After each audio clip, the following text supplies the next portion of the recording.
Hey everybody, I've got Jack from Nobody Special Finance with me. If you're not familiar with him, you need to be. He's got a big head and it's slap full of brains. You need to listen to everything that comes out of his melon. What's up, buddy? Not much, and it's mostly ego in the melon. It's a lot of empty space in there, a lot of dead air. So we're going to talk about the Fed pivot, and all that means is we stop burning money and we start printing money. When's that going to be? Maybe talk around some interest rates. How things are getting tighter. And I've been going into town a little bit, just kind of doing some observation.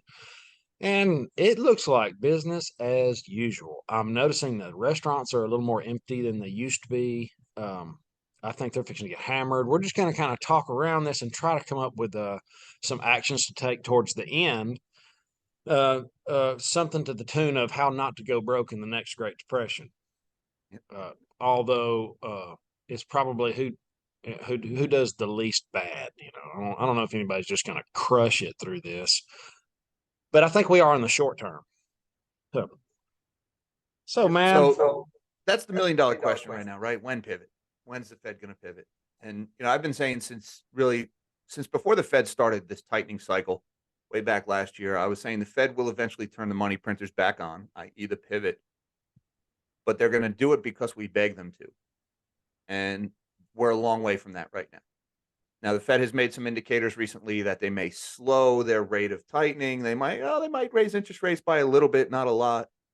But as far as actually lowering rates and printing money again, would be loosening monetary policy, we're still a long way off from that. So personally, I think there's still a lot of pain between now and when the pivot actually happens. A lot of pain. when you And we're say just slow down, you mean go from 0.75 basis points to like zero point 0.5? yes, which So, point five is still a big hike. I mean, that yeah, historically speaking, that's a really big rate hike. So yeah, but that's a little bit slower than 0.75 four times in a row. Man, that's correct. aggressively hiking. So there's a lag, right? Uh, the Fed is notorious for these knee jerk reactions, and so they go 0.75 four times in a row, and then they slow it down massively to zero point 0.5, whatever. After that, we're just starting to feel the pain that start happening in what, September. Uh, that's when we started to get into this, and now it's May. Do you think it's starting to slow? Inflation starting to slow down a little bit? In certain areas, yes, it is. So the Fed started tightening to obviously to fight the inflation. I like to use the analogy of the shower water, right? You ever have the water, say somebody in the other room flushes the toilet, the water gets really cold all of a sudden.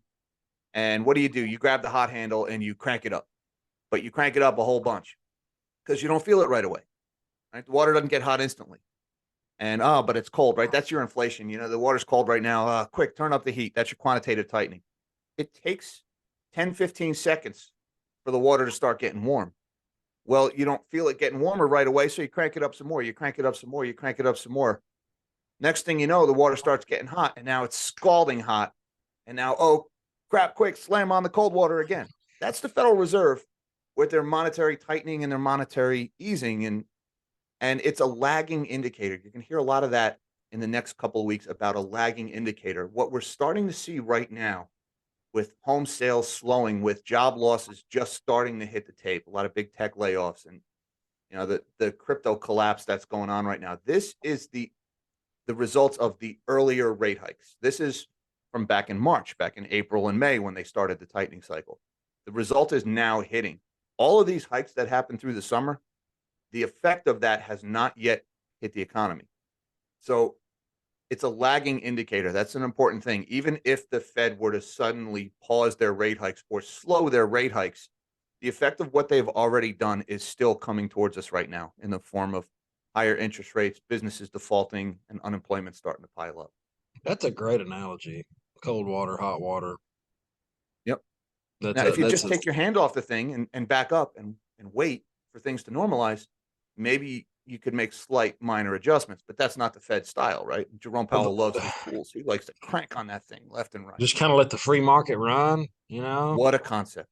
Wouldn't that be cool? Wow. Hadn't Wow. done What that a in a thought, while. Chris. Hadn't Any done interest in that being in a a central while. banker? I can't talk fast enough. uh, So stock market loves new money. So we've got all this tightening going on. Nobody's got a crystal ball. And you said we're going to have to essentially beg them.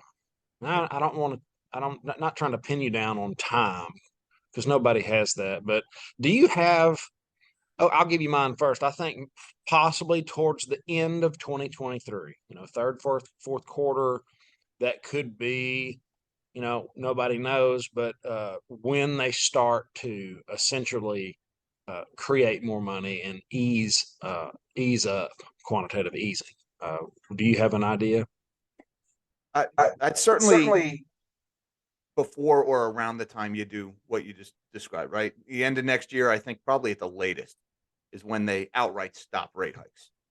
Um, Possibly sooner. I mean, right now, I don't want to get too technical, but the yield curve, the inversion in the yield curve, when short-term interest rates are higher than long-term interest rates, which is a really, really bad indicator, right? That's like the smoke before the fire when it comes to economic crisis. Right.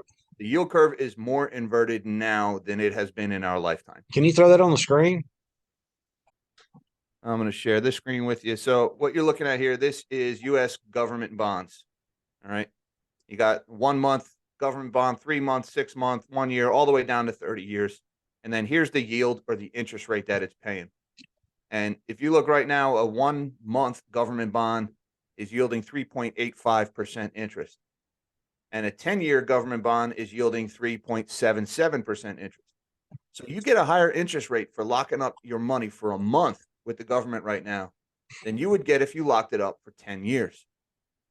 And that's the effect of investors are hiding in long duration bonds. They've run to safety on the long end of the yield curve where there's less perceived risk.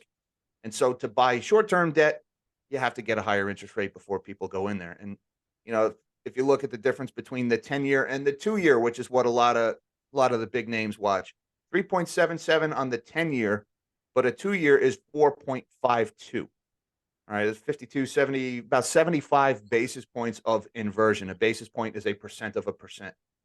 75 basis point inversion in the yield curve. That is bigger than we saw before the global financial crisis, before the dot-com bubble, before the, what was it, Black Tuesday or Black Monday in 1987. In our lifetime, we haven't seen an inversion this steep. All right, this is really bad. And when the Fed raises rates and when they do their quantitative tightening, they make the inversion worse. So the bond market right now is flashing big time warning signs. That's the takeaway from that one.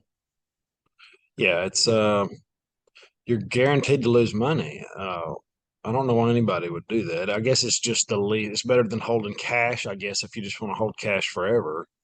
Um, but most of the wealthy are cash rich. I would say they're hoarding cash right now, right? Yep, a lot of people are sitting in cash right now. And another thing I want to point out about the yield curve is it really hurts the banks because, simply put, banks borrow short term and they lend long term. They pay interest rates in their savings and then they make mortgage loans, car loans, things like that. So when the yield curve is inverted and the banks are paying a higher interest rate short term than they're lending out long term, the banks are losing money or they're making less money. So this really starts to stress the banks also. And So that's, how long can they do that before they need a bailout? if you would have asked me a year ago, I would have said we'd be there already. So, if I knew when, if I had that kind of crystal ball, I'd be a much wealthier man than I am. Yeah, but it's we're heading in that direction, right? We're already we're already well past historically the point where something would have broken already. And then Now, that keep in would mind, the Fed never hiked this fast before. Remember, I said they cranked up the hot water, and it just hasn't hit yet. So right. it's entirely possible. I would say probable that they've already broken it. We just don't know yet. And that would usher in quantitative easing. That would usher in bailouts and the creation of money. And okay, so we're kind of there. Let's talk about because this is a good question. The stock market loves new money. Why does it love this newly, freshly created money? And what happens, you know, halfway through 2023? That's just an arbitrary number. Just consider it next year sometime when they start this quantitative easing for whatever panic reason they might have, whether it's us begging or the banks need a bailout or whatever it is. What happens when they start this quantitative easing? So the real answer lies in the bond market or in the debt market and borrowing money. If you really want to get a better understanding of the financial system, a lot of people pay more attention to stocks and pay more attention to what the Dow or the S&P 500 is doing, but really the bond market is where the answers are. So if you're going to invest time understanding the debt market because that's what drives everything. And take like a company like Apple. 2 years ago, interest rates were near zero. The Federal Reserve was lowering interest rates and they were buying up bonds left and right with printed money. When you buy a bond, you drive the price higher and you drive the interest rate lower. Bond prices and interest rates are inversely correlated. So for Apple, it was profitable for them to take out a loan, borrow money, and buy back their own stock with it.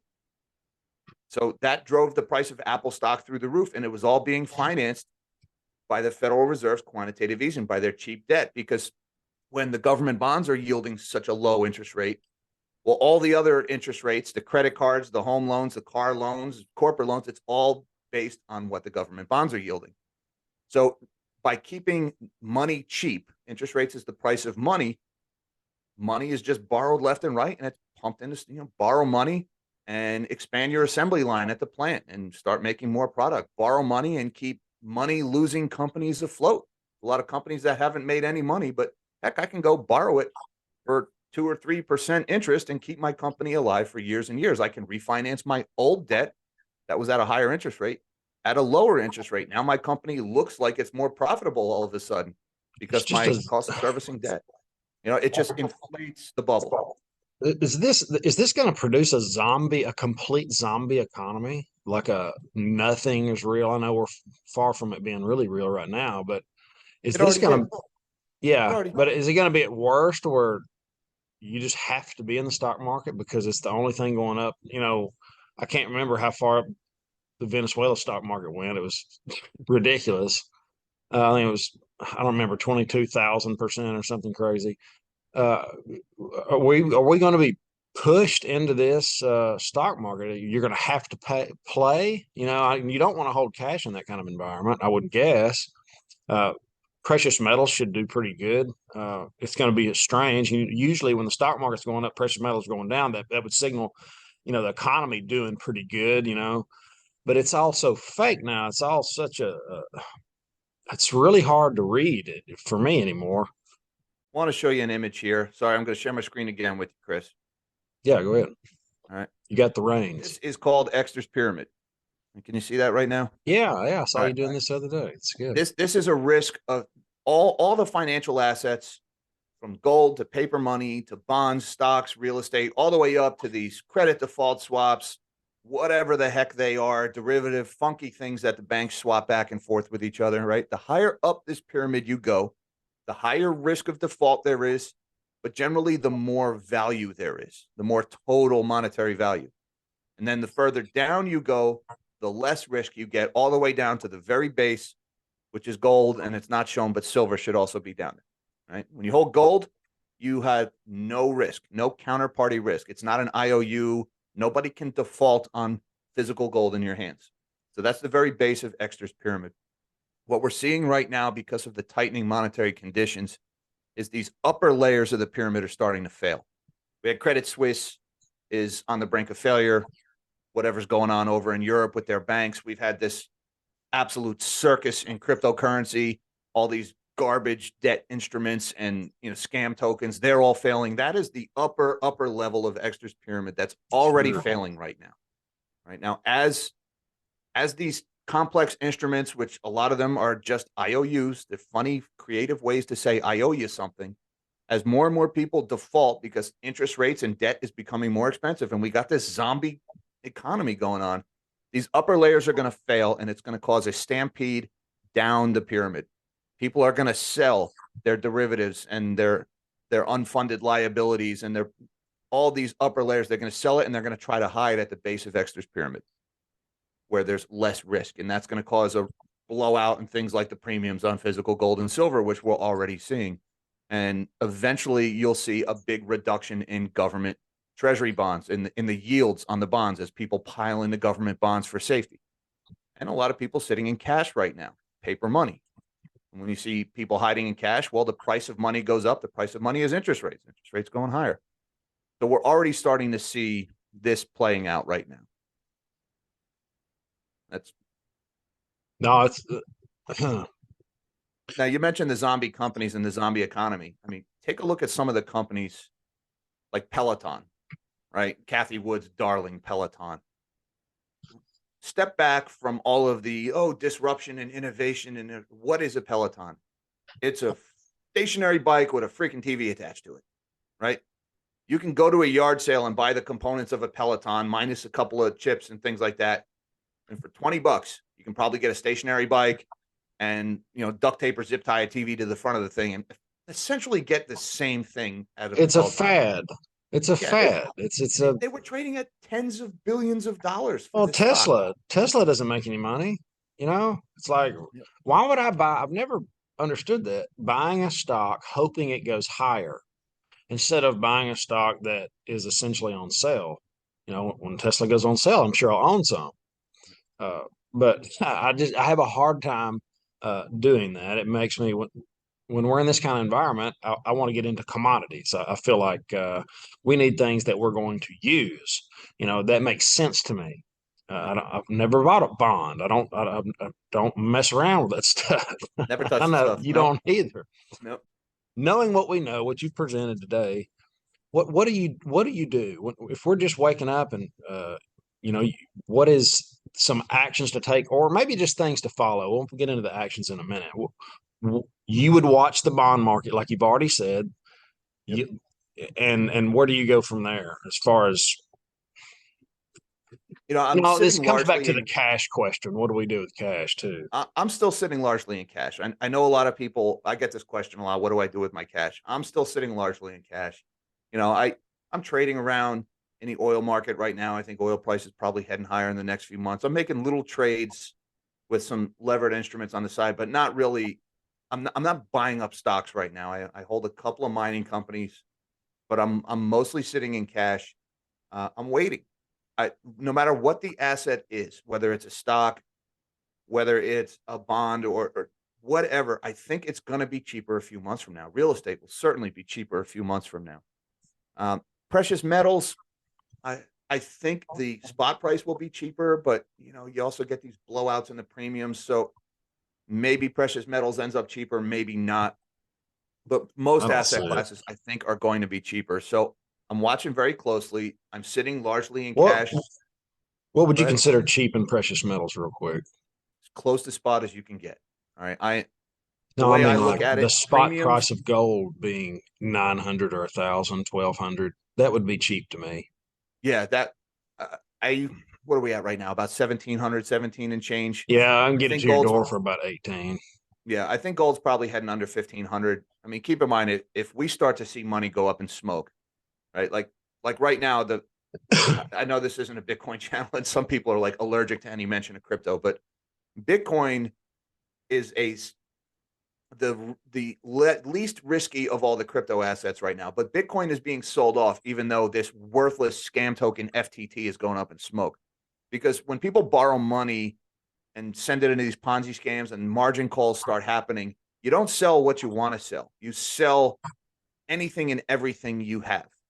And so Bitcoin is getting dragged down along with these worthless scam tokens because the people borrow money against their Bitcoin to buy this crap. So even the good assets get sold off with everything else. And that's why gold and silver are going to get dragged down when this mass deleveraging happens. And But remember that. Go ahead. you're talking about derivatives that is going to drag it down, not people Yeah. selling their physical. I know some of that's going to go on, but most of the negative pressure that's on gold would be from some fake derivative anyway. And it's the most aggravating thing to know that 300 people own the same ounce of gold, that they'll never be able to sell it. But it doesn't matter when they dump that on the stock market. It looks like people are actually selling gold and it brings the price down. Well, say you borrowed money to buy stocks on margin, which more people have done that in the last year or two than ever before. Margin debt is at ridiculous highs right now. People borrowed money to buy stocks. Now, when the margin call happens, when the people they borrowed from says your stock is down, we're starting to doubt whether you can pay me or not. You better put more money in your account or we'll sell you out. those people will sell anything they can to keep that trade alive. And if that means selling their gold, they'll sell their gold. Right? It's a stupid decision to make, but that's what people do. And you don't sell what you want to sell in that scenario. No, You I sold get what it. you got left. I get it. But I got margin called on some crypto gambling I was doing, and I'll never forget it. And I'll probably never do it again. That was crazy for me to be doing, but that was the realm I was playing in. I had made a bunch of money in crypto, and I thought, you know what? Let's see if we can, have fun gambling in the crypto market. And it was a lesson learned. I didn't lose a lot, but it was I know what it feels like to be margin called, and you have to, like you said, you just got to do whatever you can to keep the trade alive, and you might get wiped out anyway. you know, yeah. So that's why gold and silver, my opinion, I think it's still going lower. I think all these well, funds that are out there, all these derivatives, when they start going down and people who borrow money to buy them, they're going to sell their gold and silver to keep those lousy trades alive. yeah, but you're talking about paper. Yeah, but The, that will drag down the spot price. I mean, when they yeah, do that. but you got to think about the premiums. Like you mentioned earlier, uh, Yep. I gold at $800 an ounce. As hard as that is for me to imagine, I can't imagine what the premiums would be on that. I just don't know. I don't think people are going to sell their physical for less. I could be wrong, but we don't know. Like you said, we don't know how bad it's going to get. If it really gets that bad, where people are willing to trade gold for food and weird stuff like that, there's absolutely no telling. I mean, you'll have to defeat rigor mortis to get the silver out of my hands. I mean, I will die clinging to that stuff. I'm not selling it. I love my shiny. I got a piece of it right here. People always tell me it looks like I'm holding up a prophylactic. It's a piece of silver in a plastic. That's a big prophylactic. Yeah, you flatter me, sir. All right. So we got more QT in the future with rising energy prices. That's really spells disaster.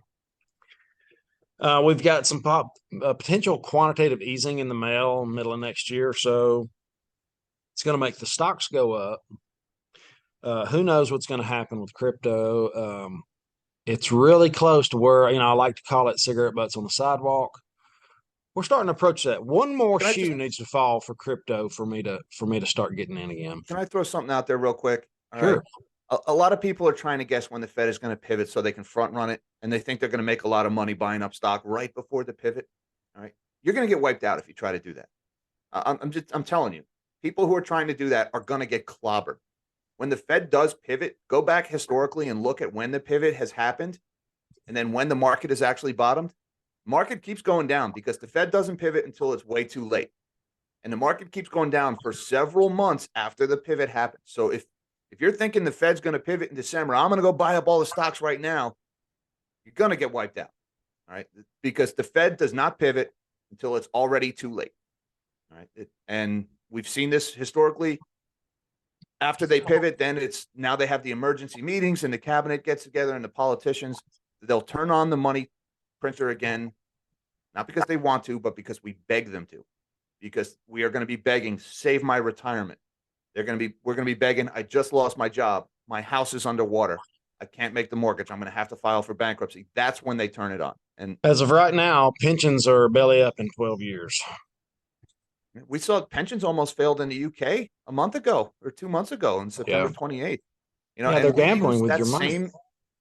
that same tactic, that liability driven investment strategy. We use the same thing here in the States for our pensions. We just haven't hit our number yet. It was 4.5% for the UK. Who knows what the number is for us?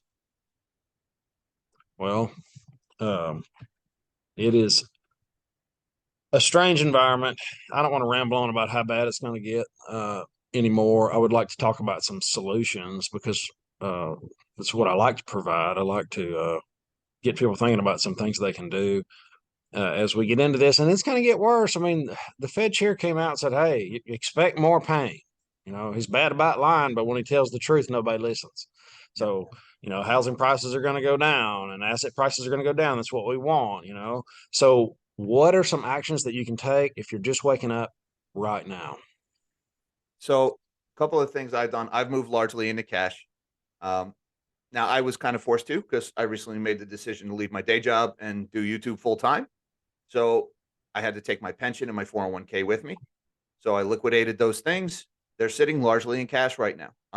I started an account. I'm going to start a custodial gold and silver and a much smaller extent crypto account. But that to maintain the tax advantage of a retirement plan, you have to go custodial. I would prefer to have it physically in my hands. I'm just not going to do that. I also own physical precious metals. Um, I'm also doing a lot of things like, What kind of percent do you recommend on physical? as far as percent of your net worth, it really depends on what your net worth is, right? If you're worth $50 million, 10%, 15, 20% even is probably playing it safe. If your net worth is $100,000, then you're probably struggling just to put food on the table. You got no business buying physical precious metals at that But you point, still because wouldn't keep 10%? if your net worth is $100,000, I mean, total, like all your assets minus your liabilities is that small, then chances are you're probably carrying credit card debt. You don't have money available to go invest right now. Invest in your food security at That's that point. crazy to assume somebody that's worth $100,000 has got credit card debt. I wouldn't think that. You think? Hmm. I wouldn't be surprised. I hope not. If anybody's listening to us that's got credit card debt, get out of it right now. Sell a kidney, whatever you got to do. That's dumb. I'll tell you, Sorry. Chris, I know some really smart people I that carry know. I do five too. figures of credit card debt. It's not a matter of It's not an intelligence. intelligence It's a thing. personality thing. It's a cycle. It's a trap. Yep. And they get you and they got you. And it's just that's what I'm telling you. Get out now, whatever it takes. I got people holding cash thinking they're going to invest in silver and they're not paying off their credit card debt. It's like, I don't understand what you don't understand. I mean, They feel I'm like kind of they getting don't on have to any you, but you money need to hear it. if they spend their cash to pay off their credit card. They feel like they don't have any money. And what you need to realize, you got to break that illusion. If you're carrying debt and you have cash in the bank, you don't have money, right? It's your assets minus your liabilities, and you're paying almost 20% interest on your liabilities. Get out of that. It's slavery. It is modern day financial slavery. 10%. I tell people 10 up to 50%, depending on what you feel like is going to happen. But that 10% covers you, supposed to anyway. Now, Yeah. it's supposed to cover, it does good in volatile environments. It does good in all the other times that we've needed it. That's how people got out of Germany. That's how people ate in Venezuela. That's how people have always done really well by holding precious metals in this time.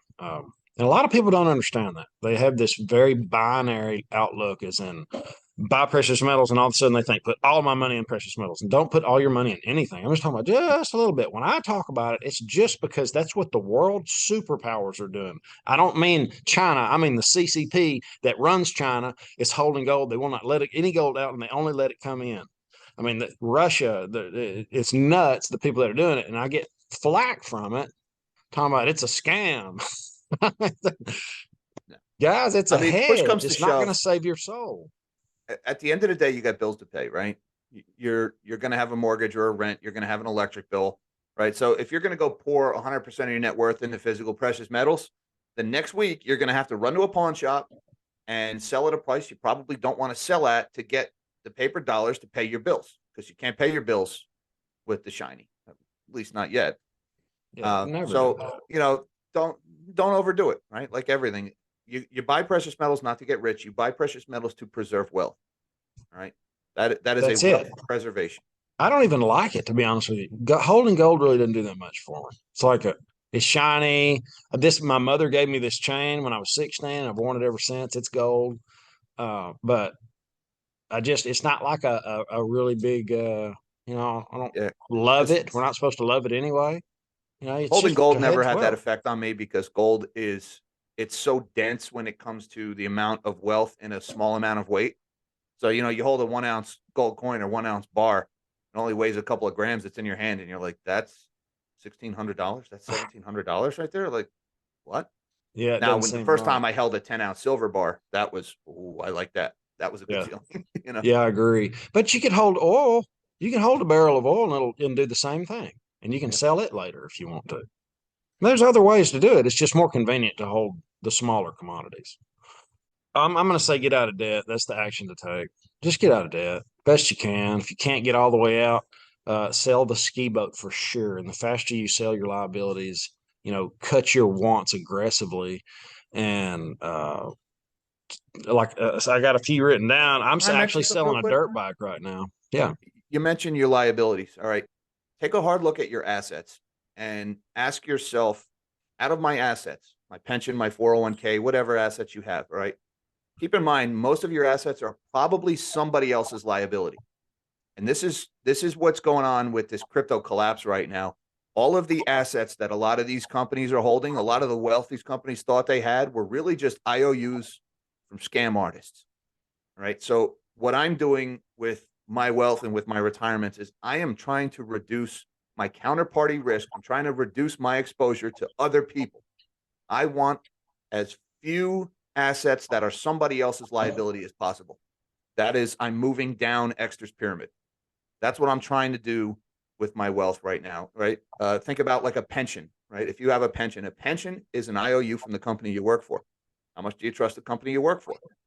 Company you work for goes belly up tomorrow, you lose your income and your retirement in one shot. That's what happened to the people at Enron. All right. So look at your assets and just ask yourself who needs to be trustworthy in order for that asset to be worth something. And chances are it's somebody. And I'm on a mission to reduce my risk exposure on my asset column. I don't want to be holding somebody else's liability. Some people don't have that option. I've got some really good friends they've got a 401k and that's the end of it. They can't move it into physical. They can't move it into a self-directed IRA or anything like that. They're just having to do the best they can. Anyway, guys, that's it. I was going to tell a story about the dirt bike. I'm selling a dirt bike. It's just sitting over there. It's not doing anything. It's a liability. It costs me money to have it sit there. It's actually a collectible. It's mint condition, and I took it to the Honda shop and had them go all the way through it, new carburetor, new everything. It ought to run like a brand new one, and I'm going to put it on sale on a cycle trader, and it will bring blood. It should right now, but if I wait, the longer I wait, the less I'm going to get for it because there's going to be, you know, people are going to be doing less is good, less well, and they're not going to be spending that kind of money. And if I get hung up with it, it's not a big deal. I've had it for 15 years. But there's some people with ski boats and side by sides and new bass boats and two new car notes and a brand new house note. I'm living around them. They owe close to $1 million. It's unreal the kind of debt these people are Yep. involved in. And I don't understand that. I have a little bit of debt on some land that I could pay off tomorrow if I wanted to. It's just low interest rate and there's no reason to. But I can't explain to you the feeling of being debt free. It is like nothing else or close to it. To know I can, and you're never really, you always owe somebody because you owe taxes. I mean, I get that too. But that's also why people buy precious metals is to cover their taxes because taxes are going to go up. So you can play that as well. Is there anything you'd like to add in closing, Jack? Uh, that the one thing besides get out of debt is limit your exposure to other people. That's all. If some other guy goes bankrupt, what effect does it have on you? And that's what I'm trying to do. That's how I'm preparing. And I'm also taking some preparation, right? Like stockpiling some non-perishable food. I'm getting better at producing my own food very slowly. That's a slow process. You're not going to become a farmer overnight. I got my chicken flock that I'm doing with my kids right now, and my girls have their little egg business that they're doing on the side, making some of our own food, a little bit of Side hustles, independence, that's a good one.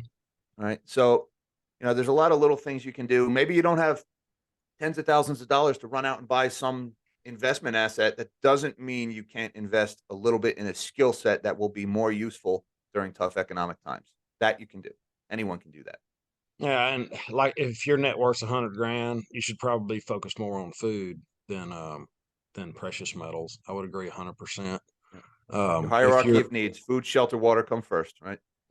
Yeah, I used to have it right over there. I think gold did a 23,000x in Venezuela, and eggs did a 15,000x. A whole egg to silver ratio is holding true. I went and bought a laying chicken, two of them, last week.